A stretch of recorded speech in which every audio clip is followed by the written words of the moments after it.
आज के इस वीडियो में बात करने वाले हैं कि 2023-24 में बैंक ऑफ बड़ौदा के बीसी पॉइंट से कितना कमीशन मिलता है। देखिए, अगर आप लोग बैंक ऑफ बड़ौदा का बीसी पॉइंट ओपन करना चाहते हैं या फिर ओपन कर चुके हैं और आप लोग जानना चाहते हैं कमीशन के बारे में या फिर कमाई कितनी तरीके से किया जा सकता है, तो आप लोग इस वीडियो को पूरा देखिएगा।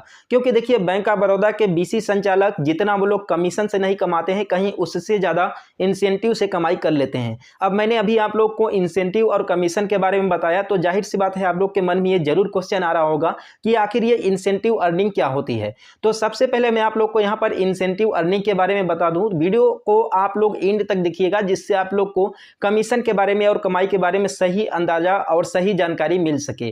तो देखिए, जो इंसेंटिव होता है, जो कमीशन होता है, ये दोनों टर्म अलग अलग होते हैं।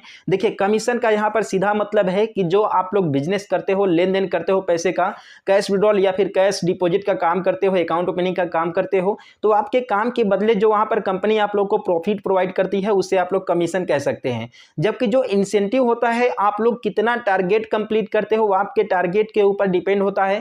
आप लोग जितना ज्यादा कंपनी का टारगेट कंप्लीट करते हो, उतने ही ज्यादा आप लोग को इंसेंटिव मिलता है।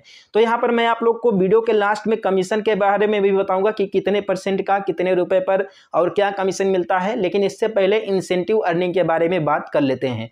तो देखिए, नॉर्मली जो बैंक बीसी होते हैं वो दो तरीके का होता है। बैंक ऑफ बड़ौदा का बीसी पॉइंट पहला होता है एसएससी, जबकि दूसरा होता है नॉन एसएससी। तो देखिए, जो एसएससी बीसी पॉइंट होता है वो बैंक ऑफ बड़ौदा के होम ब्रांच के नियर में, यानी कि आसपास में ही ओपन होता है। ऐसे लोकेशन में जो बैंक ऑफ बड़ौदा के बीसी पॉइंट ओपन होते हैं उन्हें एसएससी कहते हैं। जबकि बैंक ऑफ बड़ौदा के होम ब्रांच से दूर पर, यानी कि 30 किलोमीटर 40 किलोमीटर दूर पर जो बीसी होते हैं, बीसी लोकेशन मिलता है जिन लोगों को, उन्हें नॉन एसएससी बीसी कहते हैं। ठीक है, तो ऐसे में जो नॉन एसएससी बीसी पॉइंट्स होते हैं और जो एसएससी बीसी पॉइंट्स होते हैं, इनमें भी काफी ज्यादा डिफरेंस होता है।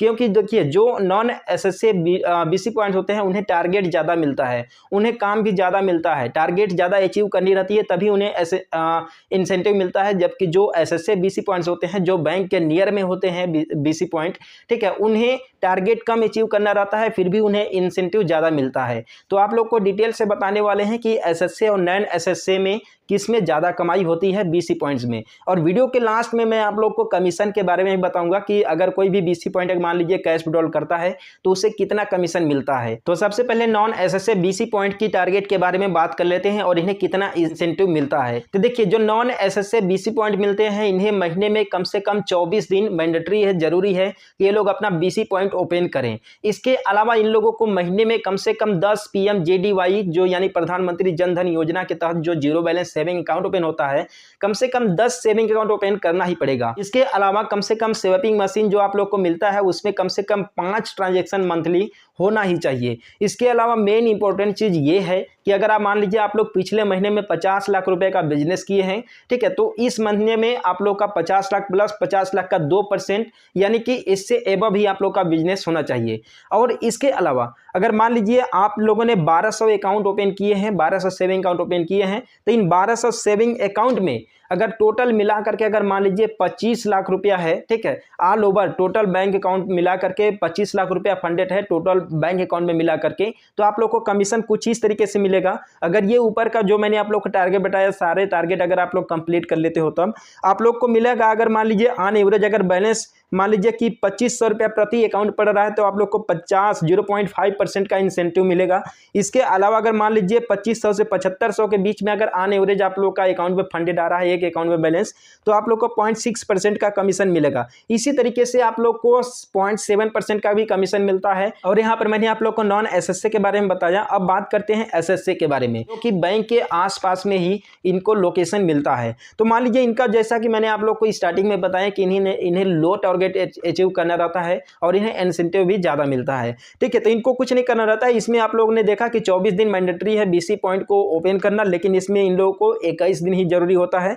ठीक है, इसके अलावा 25 माइक्रो इंश्योरेंस इन लोगों को करना रहता है। इसके अलावा जो अभी आप लोग को 5 ट्रांजैक्शन आप लोगों ने देखा नॉन एसएससी बीसी पॉइंट में, तो इन लोग को 2 मात्र ट्रांजैक्शन करने रहते हैं। इसके अलावा इन लोग को 1200 अकाउंट्स में मान लीजिए अगर इन लोग का टोटल, या मान लीजिए 1200 अकाउंट अगर इन लोगों ने ओपन किया है, तो उन अकाउंट्स में अगर मान लीजिए 12.5 लाख रुपया अगर मान लीजिए होता है तो यहाँ पर आप उन लोगों को कमीशन मिलता है 0.6% का, 0.7% का, 0.9% का इंसेंटिव मिलता है। तो ये काफ़ी ज़्यादा अमाउंट हो जाता है। इसीलिए बैंक ऑफ बड़ौदा के जो बीसी संचालक होते हैं वो लोग कमीशन से कम, लेकिन उन्हें जो इंसेंटिव मिलता है उससे ज़्यादा कमाई कर लेते हैं। तो चलिए, ये तो रहा इंसेंटिव अर्निंग के बारे में। अब चलिए आप लोग को बताते हैं बैंक ऑफ बड़ौदा के बीसी पॉइंट में कितना कमीशन मिलता है।